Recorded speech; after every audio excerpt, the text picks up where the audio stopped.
Great.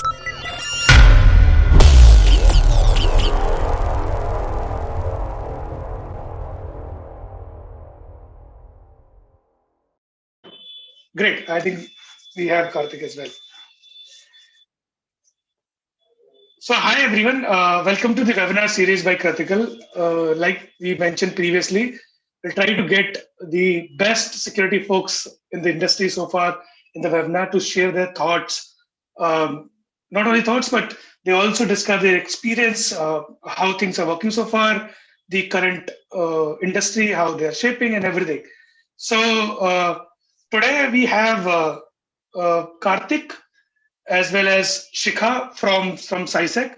So Karthik is the center head for SciSec, which is a Center for Excellence in Cybersecurity, an initiative of Government of Karnataka. He's a technologist with an interest in public policies who likes to work in a intersection of technologies, policies, and ethics. He has a 2 decade of information technology experience. Who's experiencing that? Shikha, can you hear me properly? Yes, Karthik, I'm able to hear Pavan properly. Oh, okay. It looks like some issue on my side. Okay. Yes, and your voice is fine. very low, Karthik. The volume is extremely low for you. Can you check? Can you please check the audio once? Yeah, sure. You carry on. Okay. Yeah, great. So he has around 6 year plus experience in cybersecurity. He has managed end-to-end cybersecurity program across various domains like cyber monitoring, identity access management, cyber risk assessment, infrastructures, application security, GRC, and not only this. So previously, Karthik was with Rebit, which is a IT arm for RBI, and we happened to meet over there. I met a few years back, Karthik, and I know how much he is passionate about security. So we discussed a lot offline, and today is the time to discuss this, all those stuff online. Now we have a Shikha. Shikha is the manager for awareness and skill building at SciSec. He's an orator, trained researcher, blogger. She has worked across diverse platforms, ranging from research, content creation, event conceptualization, external communication. Her area of interest lies in public affairs, public policies. I think we have a lot to talk on public policy because we already have a PDPL bill and research. Basically, she has represented India in Telenor Youth Summit in Oslo, Norway, presenting an idea for mobile application security for women's safety. She was also part of youth delegation at DTAC UN Youth Forum at Thailand. So welcome you, welcome Shikha and Karthik. Uh, what I'll do is I'll start with a basic thing. It's today is Data Privacy Day. There are a lot of things going on. I think you'll see the things like data hack. There are a lot of exposure which are being made so far. There are a lot of attacks which are happening so far on IT industry, and this data is quite relevant and very important. Not only from a user perspective, but also from a multiple perspective, like the privacy, the kind of things that they're losing so far at the back end, as well as a very important part is that some of the people's personal also getting exposed. The recent data breach, I think I've heard it day before yesterday, I think 2 million plus people from a dating website got exposed. And that's why this day was made. So this was made by European Council. They actually conceptualizing is they set on 26th of January in 2006, and then in 28th of January they decided to make it as an data privacy day. And when I say data privacy day, it is majorly for awareing people about privacy, what it is. Not only awareing people, but also awareing the organization how they should take the user's privacy. And once it's done by EU, then it's being joined by Canada as well as US. And now we celebrate this day in entire world. So again, welcome you all. Some of the thoughts of you guys on data privacy, as well as if you can give a basic insights. We'll start with Karthik. Okay, yeah, thanks, Pavan. Good to be here. So yeah, privacy is a important concept for us to understand and appreciate in this age. Because we adopt technology, our adoption has increased so much, and our sharing of data through various channels of technology has increased so much that it's extremely important that we understand what we appreciate the concept of privacy. Culturally, we have been, especially in India, we have been a society where privacy is not being taken very seriously, right? Which probably was okay in a normal, traditional, physical context, right? So you might have all seen this meme of who were the CCTVs of India, and you have this old ladies sitting on the balconies or on the courtyards of the houses, and overseeing the people walking on the roads, right? That's okay. That's okay because in a physical in the physical world, the risk to your privacy is so limited, right? It's basically the people around you, who could be of risk, but then most of them you probably would know. In the cyber world, that is not the case, right? So, proximity is no longer a factor. Your privacy can be breached by anybody sitting anywhere in the world. So, so it's extremely important in the Indian context that we bring in more and more awareness about privacy risks in the cyber world. Because as a society, we are not been very aware of the concept of privacy. Correct.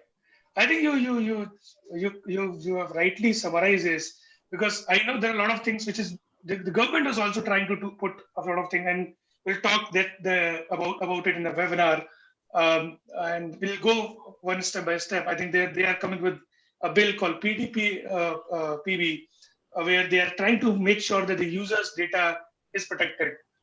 Shikhar, what's your thought on privacy first? Thanks, Pavan. Glad to be here. So, I think it is undeniable that privacy is extremely important in today's world, because we are more connected, and our presence is, as a matter of fact, as much on any social media platform, sometimes even more so than it should be. And this means that we are more vulnerable, and we are more exposed to our data being shared, sometimes much beyond our control. So the Data Privacy Day is just another excuse to, you could say, emphasize on the fact that privacy is gaining more importance every day. And for example, I would take the example of the Aadhaar Act, right? The government, it started, it was the very foundation on how the Data Privacy Bill also came into being, which you talked about. There was a petition which challenged the Aadhaar Act, asking the government whether it's not violating the right to privacy when it's collecting citizens' biometric data or other such personal data. So citizens are becoming more aware that where their data is being used and whether it is going outside the sphere of their control. And that is why this day is extremely important, not just in India, but globally, the importance of data privacy is increasing. And how you guys feel this? Although I know there are a lot of events which is done so far, not only privacy data, but as an awareness to different kind of factors in cybersecurity. So, what do you feel about the importance of data privacy? Like you guys have already mentioned it, and the privacy day. What is the thing that a user should do? Like we have everything. We have Children's Day, we have Women's Day, we have Men's Day, and everything. And I'm pretty much sure, even in security, people are not much aware about that we have something called Privacy Day. So how we can separate awareness, and why it's important to celebrate these kind of days to make it a mainstream thing so far. Anyone, like Shikha, I think I'll just Yeah. go with it. So I manage awareness and skill building at SciSec, and I think what I've realized during my tenure is that you are only as strong as your weakest link, right? So you need to Correct. ensure that awareness is happening at grassroots. Unfortunately, like you rightly mentioned, Pavan, there is we need to make not only those people aware who are technical and who are probably security experts, but even for a layman in today's world where digitalization has increased so much, we need to ensure that they are aware about their data security. So I feel like I mentioned, this is just an excuse to ensure that there is awareness and there is education about the very important topic of data privacy and data security. Uh, with that, I think there is, like you mentioned, data privacy and data security, and a lot of people confuse on those two words. So, like Karthik, you worked a lot in this particular area. What do you feel about what is the correct way of actually putting these two things together, data privacy and data security? What is the interplay behind this? How they concept, and your thought on this? Right. So data privacy and data security, have very strong linkages. At times, both, pull along the same direction, but at times, you can have conflict between those two concepts as well. Right. So if you see, when an organization needs to have a strong privacy posture, they invariably need to have a strong data security posture as well, right? So in that sense, organizations need to ensure that they have strong security, policies, processes, procedures, and controls in place to ensure the privacy of their consumers, customers is maintained. At the same time, a lot of times security practitioners would probably love to have access to more data, which can result in privacy concerns as well, right? So it's the balancing which any organization needs to take in terms of how much information do we use to ensure security, but at the same time not allow a compromise on privacy. And regulations help, in the sense they guide you make those decisions. In the absence of regulations, each organization may make the call in a different way, whereas regulations will, provide you a guidance in terms of how do you make that call. So when we talk about regulations, I think before I go to the next question, I have a supplementary question. There are a lot of people who are in this audience. They are either working as a CISO or working information security managers or the security analyst. How do you feel? It's look like there's another burden coming to them. I know. So there's one more important aspect which is generally being said and told about the user accessness and the security and then the privacy. So if the PDPL law, which we will, again, like I said, we'll discuss this more. So the regulation that you mentioned, and it's going to be PDPL, right now it's a bill, so PDPB. So when it comes, how do you feel that, doesn't it increase additional workload on the very small security team in existing organizations? And how do you feel, what should be the way the government should impose this? And what is your thought in this entire thing? No, in fact, I would look at it from the other perspective. So I think data privacy regulations, if anything, should help security practitioners. It will help for two reasons. One is, like I said, it acts as a guidance to them in terms of, it's like a guide rail, right? What can you do, what you should not do. That's one. Second, it will also help them build a better case with the management, with the board, etc. Right? Now you can emphasize that there are these regulatory requirements, and to meet this, having strong security posture is extremely important. And hence, we need to invest in, more stronger security controls, etc. Right? So I think the privacy regulations will probably help practitioners. Probably, we should not see it as an additional burden.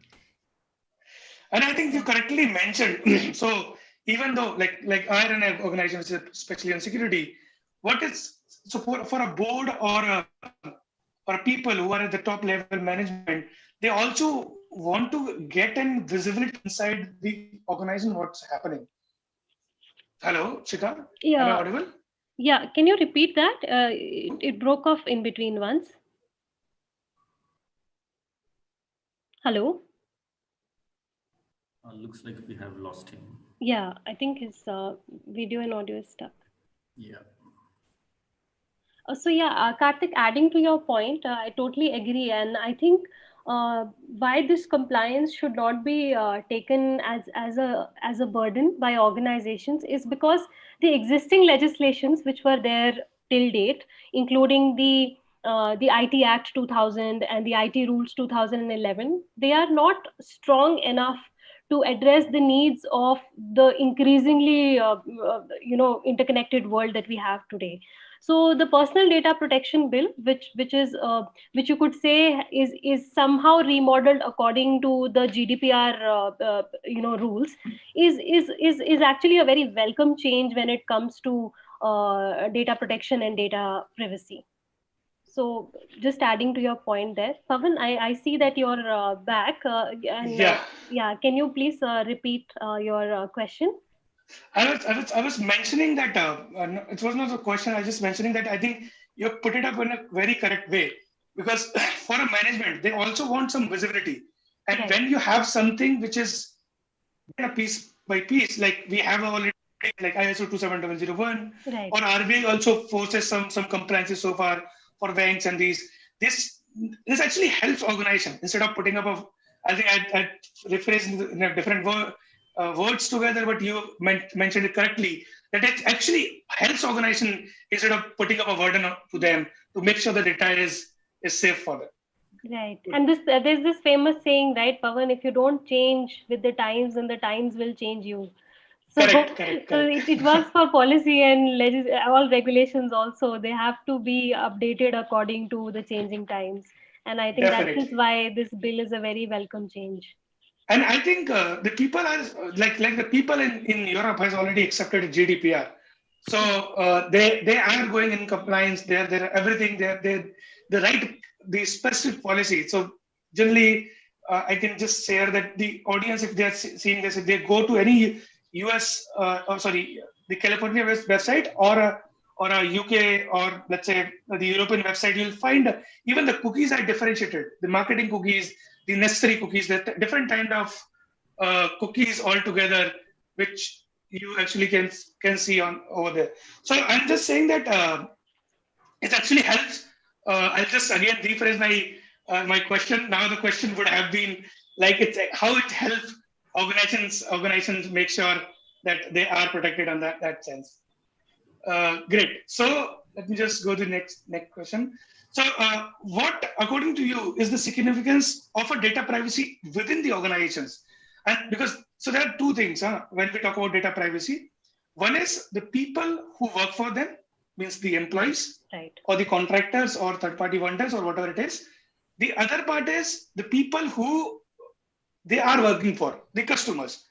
So I just wanted to understand these two things, Sika, from you, that how it's an important and what organizations should do, and is the significance of data privacy, especially how the organization will make sure that they are the data is protected and they have a clear-cut things when it comes to the data privacy.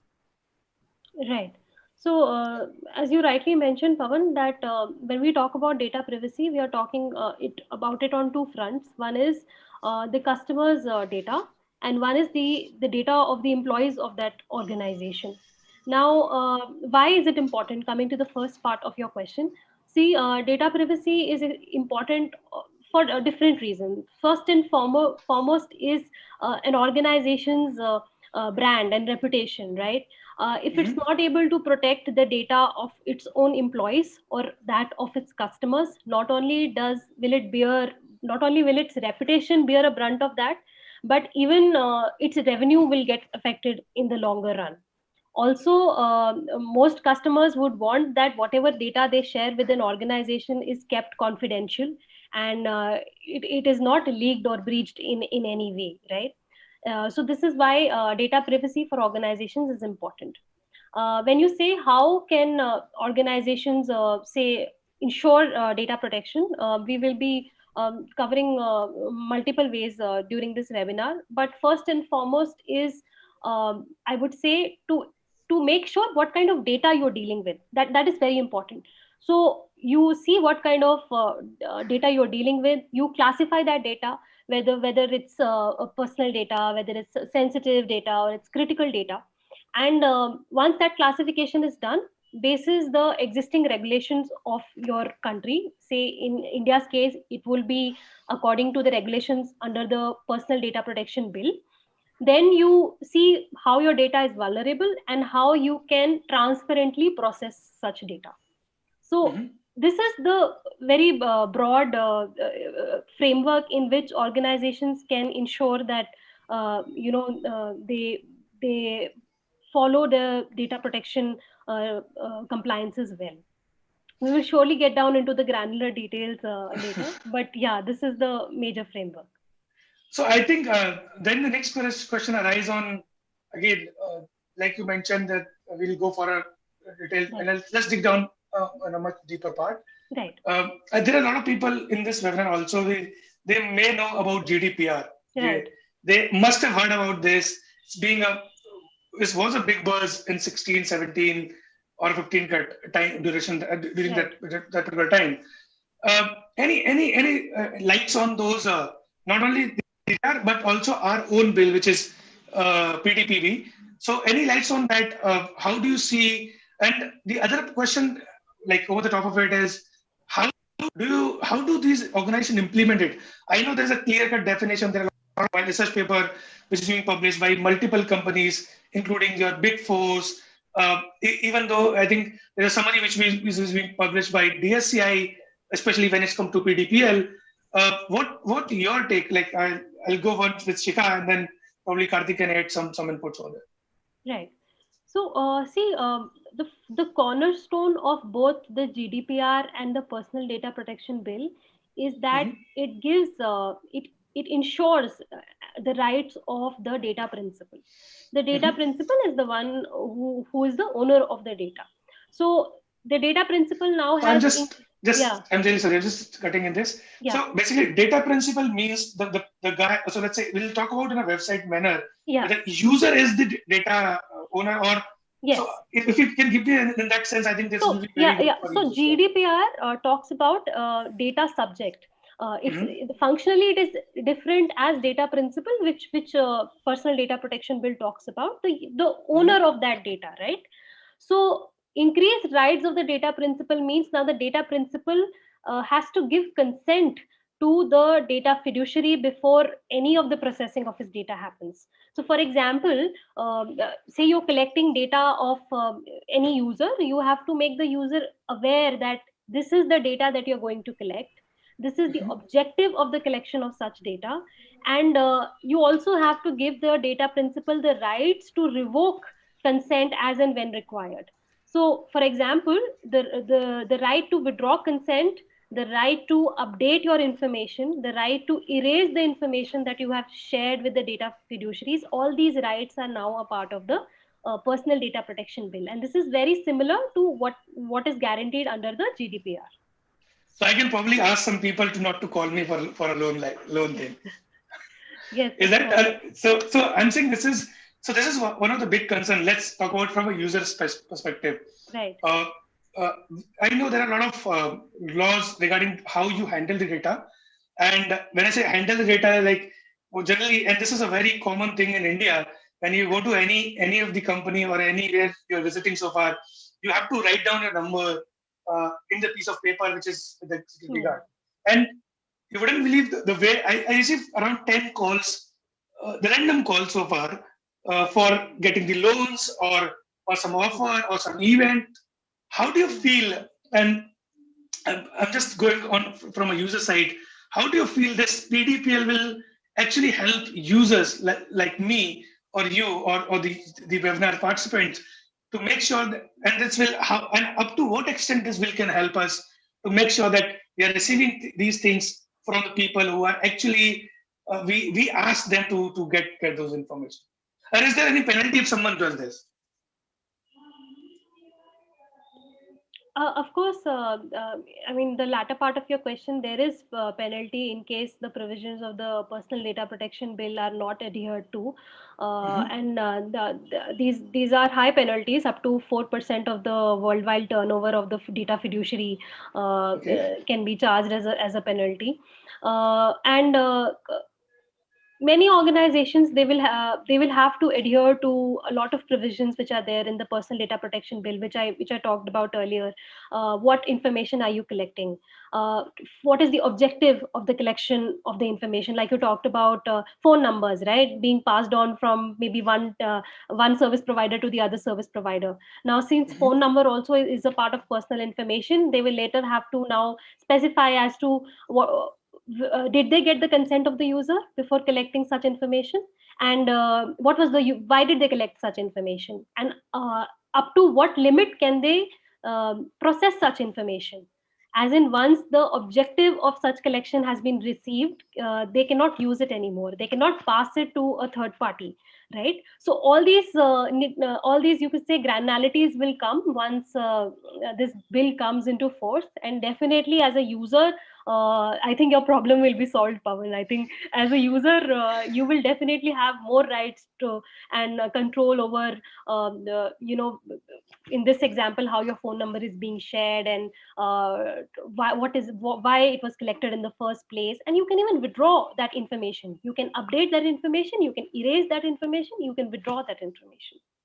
So yeah. I know that there's a similar law came in California, US. Yes. Yeah. So I think this is, and we have this PDPV coming in. So what is the responsibility, Karthik, companies have GDPR or a PDPV feel, and not only responsibilities, like you mentioned. So Shikha was mentioning some fine. So if you can put a lights on that, and that will be very good. Great. No, I think Shikha has explained the responsibilities to a good extent. I just want to add that ideally, the organizations should go beyond just what the regulations mandate, right? Look at the global best practices and have your privacy teams and your security postures such that you meet the global best practices and not just the regulations, right? The advantage of this is, like the Supreme Court in India has already ruled, privacy is a fundamental right. Right, so everybody has a right to privacy. So protecting the privacy of a user is the right thing to do. So that's one way to look at it. Second way to look at it is, today in a globally connected world, you don't know a lot of times where your consumer or customer is located, right? So, for example, if I am a media website, right? I can have consumers, who read my content from anywhere in the world. So it's important that my privacy policy is actually compliant to the superset of the privacy regulations across the globe, right? So that's another way to look at it. And a third reason is, it also gives you the agility, so, tomorrow if there's a change in the regulations somewhere, some jurisdiction, the regulation gets a bit tightened. As long as you are following the best practices, it's a good chance that, you will already be compliant to this, right? So I think there are multiple reasons why, organizations should look at, not just looking at from a compliance perspective, but also from a best practices perspective. Great. The other question is, So we have a DPO, data protection officer. There are a lot of other things. There's a professionals. There are a lot of certification course which is going on. There's a lot of awareness which is going on. So first question probably is that is there anything SciSec is doing in that area? So I just wanted to learn more about it. The other question is that what do keep the new data privacy concepts which are coming in, like you mentioned. I think you already mentioned that we have a subset of everything which I think compromise of GDPR, PTPB, or some other laws which coming as in California. So the other question is, what do you see as in challenges for the data security professional to meet up to the consumer's demand? Because we have seen a recent case where there is a policy came in from one of the social media provider, and it was a big show. I think everyone knows it, who was it, and how things was being done. So one question is that are you guys, like, you come from a government kind of entity, and what you guys doing so far in that area? I would love to learn. And the other question is, what kind of responsibility a data privacy professional has, keeping that the consumer interest in mind?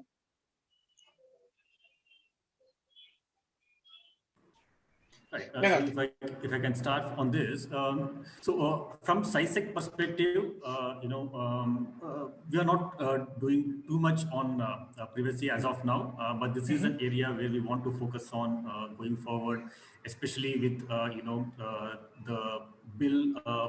Hopefully will become an act soon, and there's going to be a lot more interest.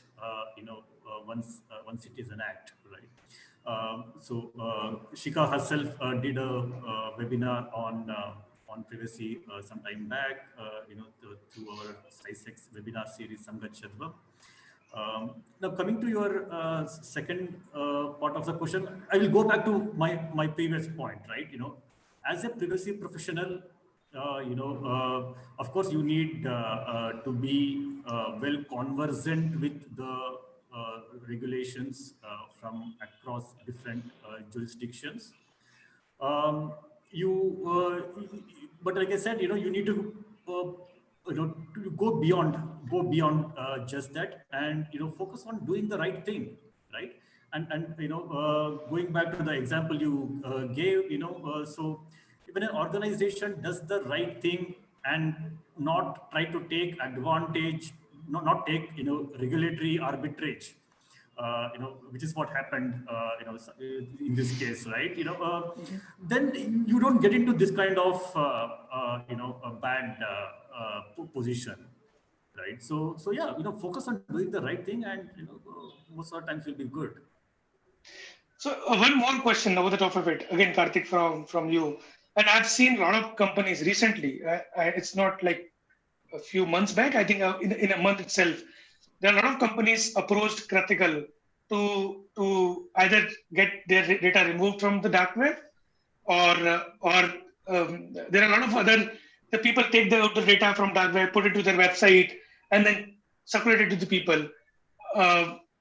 The bigger part is, let's say, and this is my personal opinion, and this is my personal question. So it's kind of, you can feel like I just can say it's kind of an audience question so far coming in.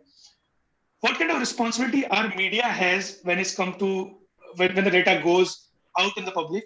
The first thing.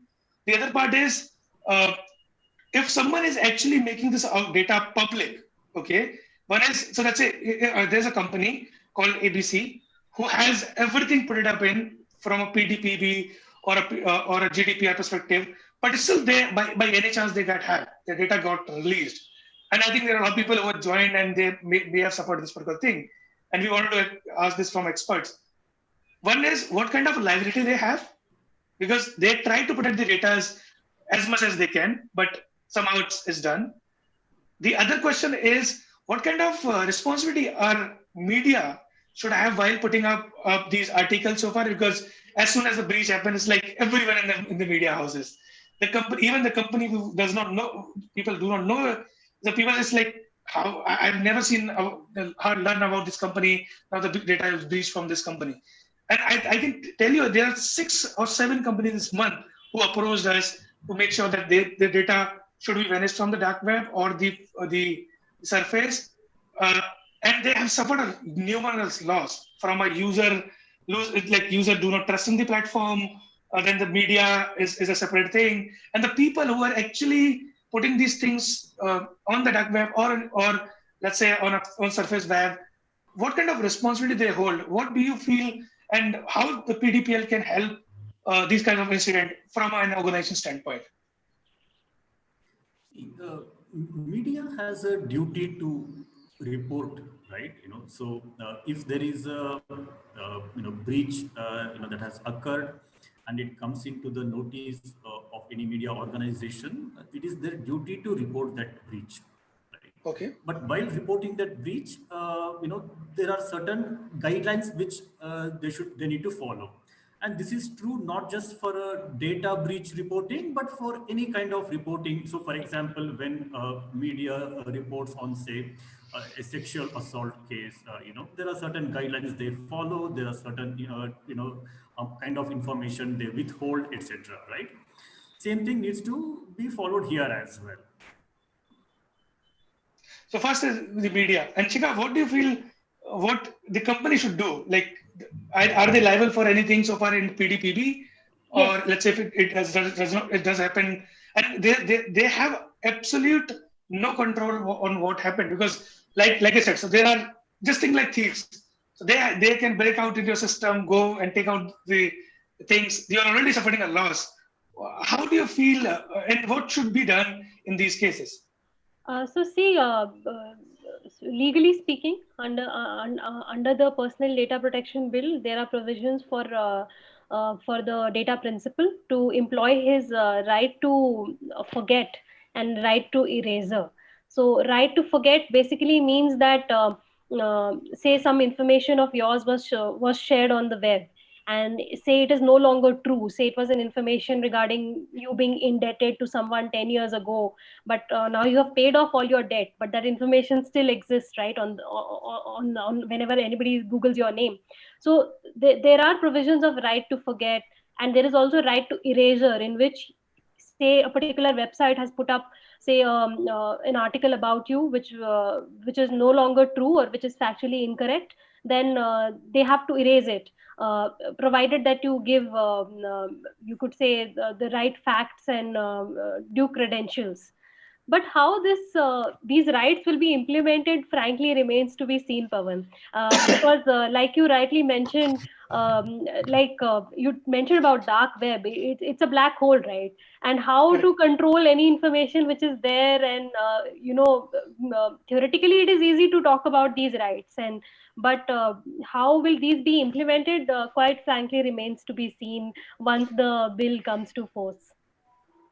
So dark web, I can probably. So we hold some expertise in that area. Yeah, That you will not be able to control so much on that place. yeah, But talking about your the other stuff, which is like I said, surface web, where the okay, people. So I've seen. So there's one more incident which happened with us. I just wanted to share with the audience that the people, what they did so far, they've downloaded the data from dark web and built a website. Let's say X by Z organization dot their company's name. So now people can come and check either they get hacked or not. Uh, uh, so what? And this is a breach of privacy for sure, because their PAN card, Aadhaar card, everything is already on that portal. So Karthik, what do you see can be done? So one is obviously we can request it to take it down from the organization whose data got breached, or it should be legal. What's going on currently, and that on that side. So again, the law will define what is legal and what is not legal, right? So, for example, if it is a valid entity who has disclosed this data, then law enforcement agencies can get to them, or the data protection authority can get in touch with them, right? If it is on the dark web, like Shika said, there is not real much of law enforcement, so it's a bit of wild west, right? So yeah, we should start with where what we can, and where we can enforce the law, and see what we can do in terms of making security more and more of a public good, even in the dark web kind of scenarios. Yeah, yeah. Right. So Also, to add to that, Pavan, sorry to cut you, no, but no problem. No problem. I feel that with most of these regulations, once they come into force, we are able to identify more gaps and then have other such regulations coming in to fill in these gaps, right? So the bill is still in the process wherein the Joint Parliamentary Committee is sitting and thinking about it, and they are inviting proposals, and they're inviting recommendations from industry experts, from academia. Once it gets into force, we will identify all these gaps that we are discussing, and I'm sure that a better version of it will soon be taken up. I think one more question. Let's just put aside the whales because we've not talked a lot about this. Uh, how do you feel encryption plays an important role in data privacy? And various examples, if you can just describe, that would be very great. Chika. So I think when we talk about encryption strengthening data privacy, I also somehow think about encryption weakening law enforcement, right? uh, One such example would be WhatsApp and mob lynching. We have read enough about it. We have read about how fake news was being circulated, how government demanded an end to WhatsApp end-to-end encryption because it was not able to control the spread of fake forwards, which were inciting violence. And apart from that, another example that I can think about is you can take the example of, say, the Arogya Setu app. It doesn't have any it was tracking without any encryption, right? But it was doing so in a situation wherein we are having a pandemic. So we compromised on in the privacy, because you are constantly, your location details are constantly there on the app, right? If you're using it, so you are compromising on data privacy for a bigger goal, for a goal wherein the government is able to maintain law and order in a situation of a pandemic. So while encryption is extremely important for data privacy, I think the interplay between privacy and law enforcement and law and order, it can only be discussed on a case to case basis. You cannot have a generalized rule for this. Mhm. That's what my take. If Karthik, I'm sure he would add something Yes. for it. Yeah, Yeah, definitely. So I was just looking from a different perspective. So one is yeah, obviously uh, data. These law enforcement agency need access to that data. yeah, But again, when we talk about government for a user, government is also an. I'll not use that word, but people think like government is also an organization who want their data. Okay, and then the company is also an organization. So if their data is going out by somewhere to some house up to some extent, and government can also use it for different purposes, some for the good purposes, some for the bad. So it's up to them how they are using that data. Now the important part I was mentioning is, let's say, like one of the company which got hacked recently, where the data was, the pen number was clearly visible, the Aadhaar card number was clearly visible. So I was looking from that angle to actually get some more insights. And Karthik, I'll just come to you because you have a lot of experience in that area. That I think that would have been a good point if, even though if they would have used some encryption methods by which they are storing data at rest, the problem could have been a lesser than what happened so far in that data breach. So how you again play these kind of, like, see the role of these kind of encryptions or things which is from technically front which is being done so far, and what is some best practices you recommend for the people who are working on these organizations? Right. So just first extending on Shika's point, see, strong encryption is the core of strong privacy, right? It's definitely important that you encourage strong encryption so that people can communicate in a secure and private manner.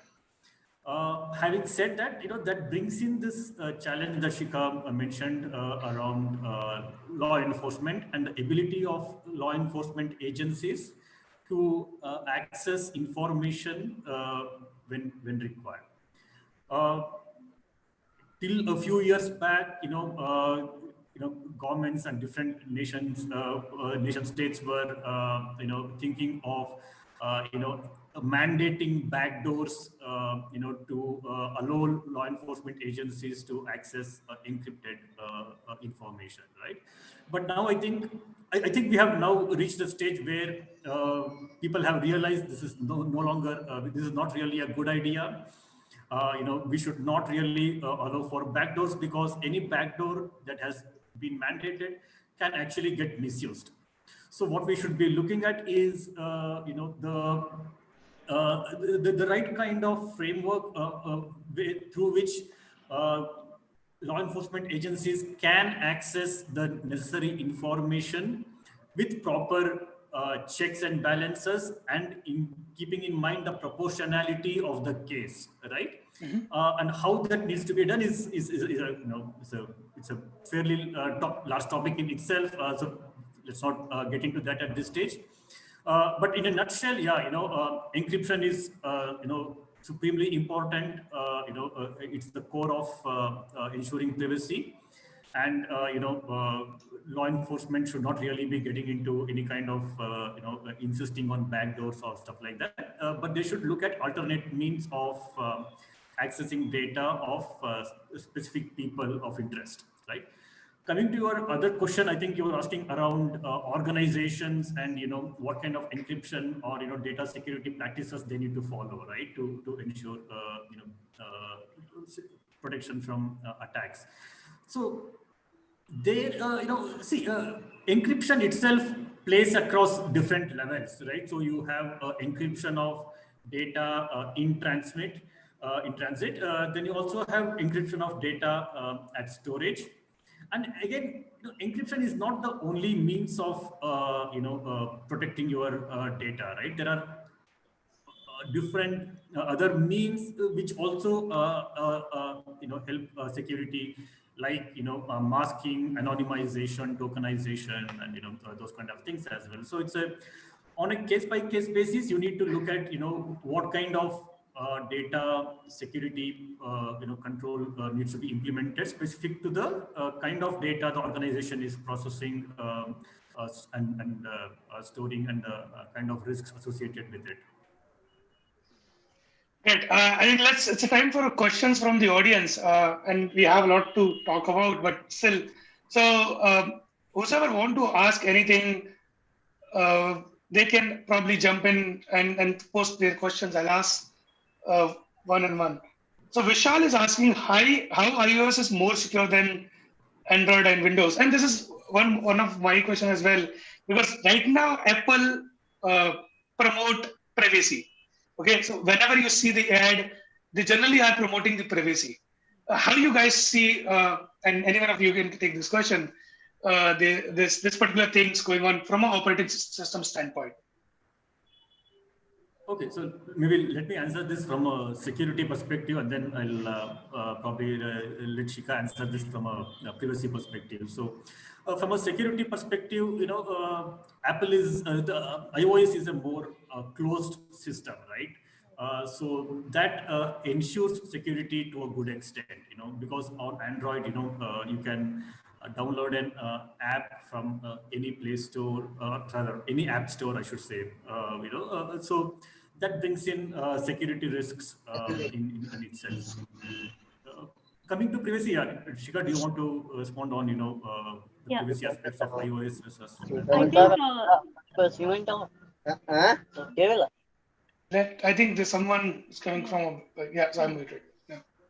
Yeah, so I think where iOS has an advantage is the fact that it employs privacy by default, by design. Okay, and which means that whatever, like Karthik rightly mentioned, whatever applications which you are using, they also have to adhere to certain set of privacy standards. Only then they will be there on the App Store, right?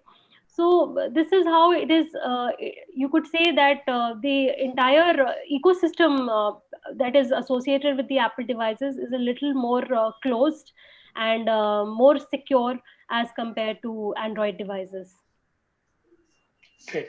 So let's see how things works out, because every operating system will start selling privacy, because that's the new thing which will come in. Yeah. Any other questions from audience side? I think there's one more question that we missed out is they were talking about new law regarding again PDPL. I think, how do you see this timeline coming in for PD? I know it's a political question, but it's still Shika, I'll just come to you on this. How do you see this PDPP coming in? Because they have put it down to, I think, in Rajya Sabha as well as Lok Sabha. Again, I have a very limited that.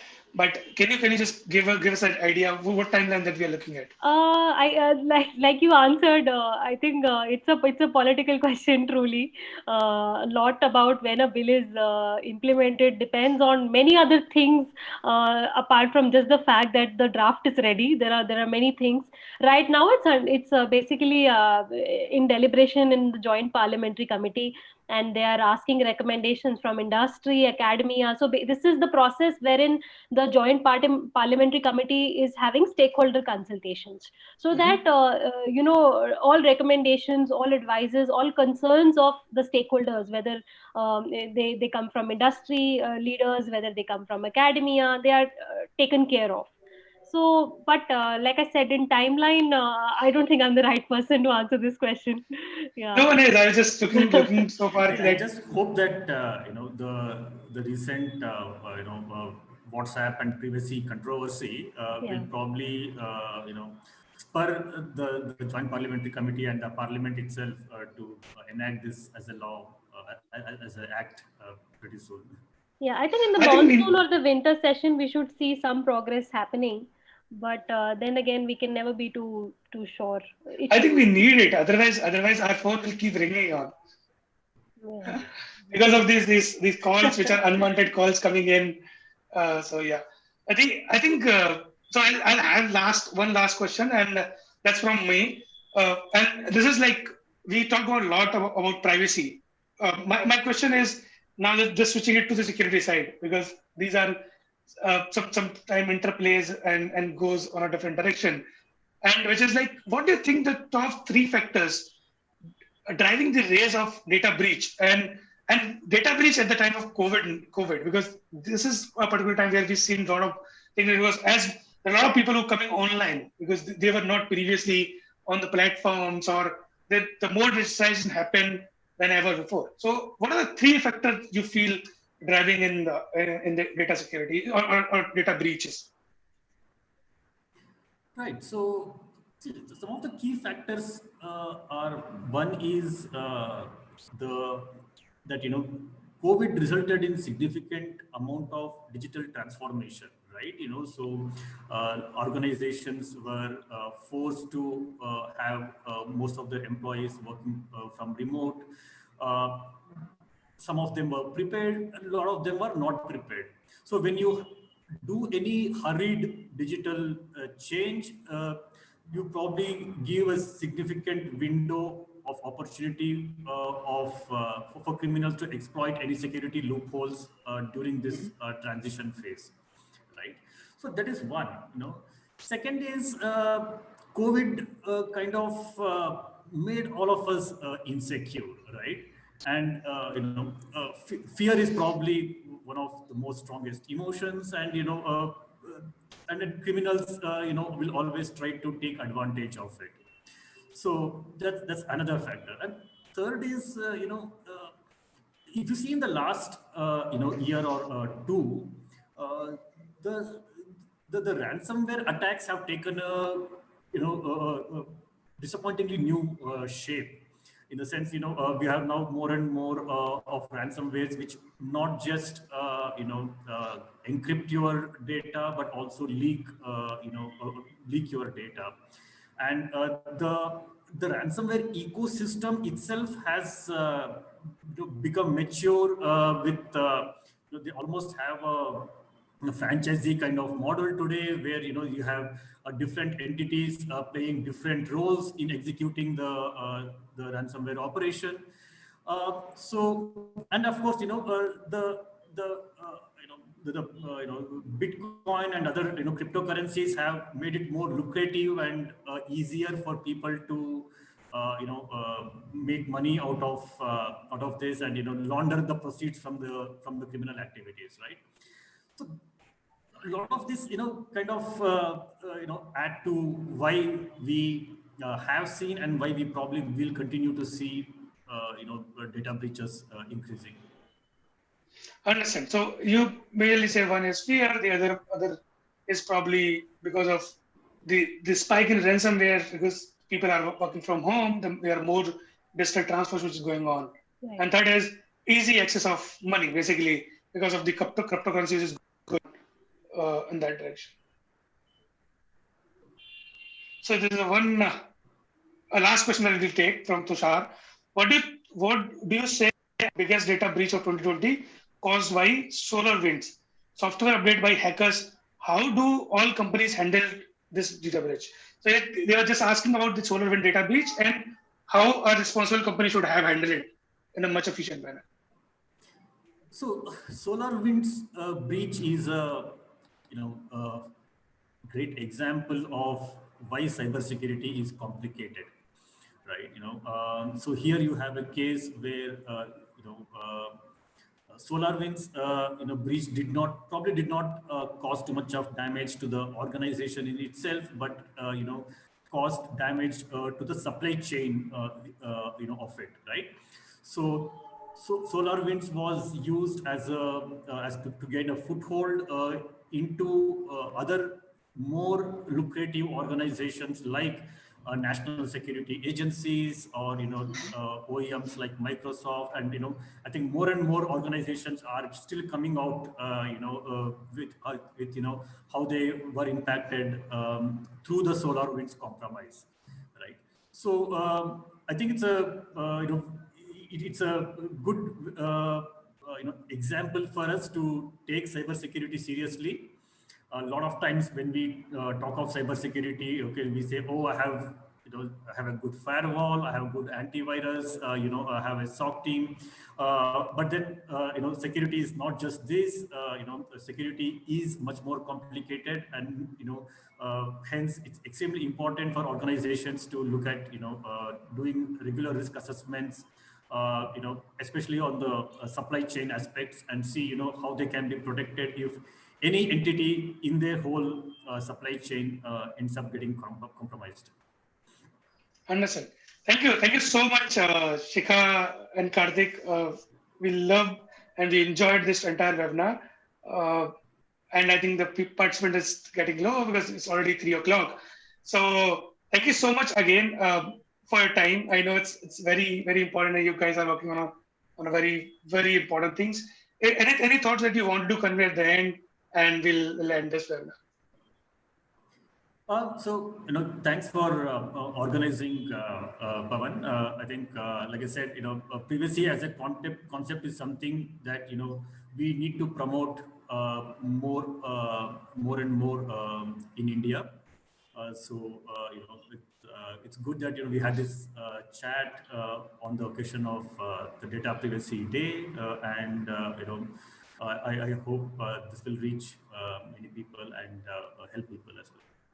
Shikha. Great. So for audience, I think we'll share the link of this webinar which we hosted. It was live on YouTube. So just circulate it as much as possible, because that's the aim of the Data Privacy Day, that we wanted to circulate, and we discussed majority on the privacy, although Critical comes from a very heavy security background altogether, and SciSec also plays a very important role, enabling startups. There are multiple initiatives that they are running so far. So you go check out their website. There might be something useful for you guys as well. And thank you so much, everyone, for joining this webinar. Again, we'll meet you guys soon with our monthly webinar.